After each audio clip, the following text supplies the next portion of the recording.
Hello, dears. In today's class, we'll be discussing the topic censorship.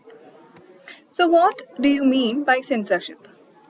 It involves the control of speech and various forms of human expression. So, it's a control of speech and various forms of human expression, and it legally refers to government attempts to regulate public communication, including meetings, publications, and media across different platforms. And now there are certain forms of censorship, and censorship encompasses a range of methods to restrict communication in various contexts. So there will be a restriction to communication in various contexts, including public gatherings, written materials, and other media outlets. And now, which are types of censorship?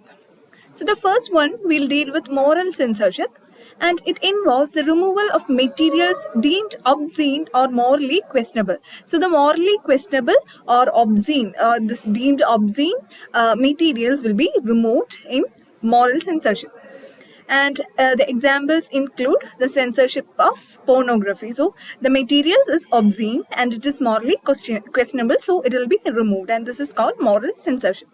And now the second one is military censorship, which means that it focuses on keeping military intelligence and tactics confidential. So the confidentiality of these things, that is military intelligence and tactics, have to be maintained. So they maintain a military censorship, and it aims to prevent the enemy from obtaining critical information. And now the third, political censorship, in which the governments withhold information from citizens to maintain control. So in order to maintain control, it is a government that withholds information, and often it is employed to suppress dissent and prevent expressions that may lead to rebellion. So they withhold this information. In most cases, it is to prevent a rebellion. And now the fourth one is religious censorship, and it involves the removal of material considered objectionable by a particular faith. So according to the faith, if a person or a community which believes in a certain faith considers this material objectionable, then it will be removed, and this is called religious censorship. And dominant religions may impose limitations on others, or one religion may reject the works of another as inappropriate for their beliefs. One is corporate censorship. In this, editors in corporate media outlets intervene to prevent the publication of information that portrays their business or partners negatively. So, the information that is published, if it negatively portrays their business or their partners or their business partners, the corporate media, they intervene to prevent that, and they impose a corporate censorship, and it aims to protect corporate interests and maintain a favorable public image. And now, what is internet censorship?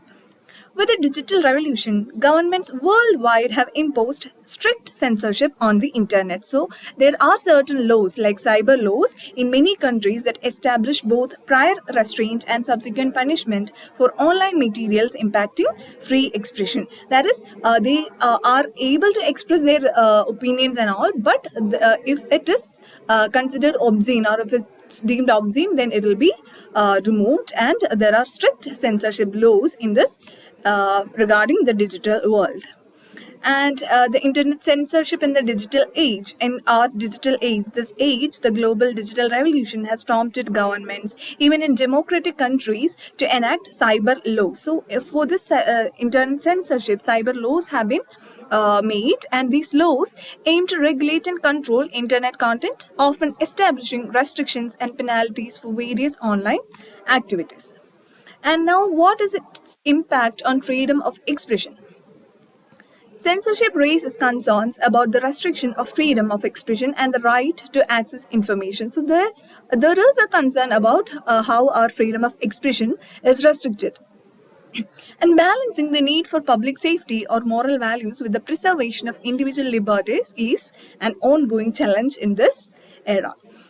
So, to conclude, censorship, in its various forms, remains a complex and controversial aspect of governance. We know in certain cases it has to be maintained. The censorship laws are needed, but in certain cases, when we talk about the freedom of our expression and all, it's still a complex topic. And the digital age has added a new dimensions to censorship, sparking debates about the balance between security, morality, and individual rights. So these are the things you'll have to know about the topic censorship. I hope you have understood. So please take down notes and please come with doubts for the next class. Thank you.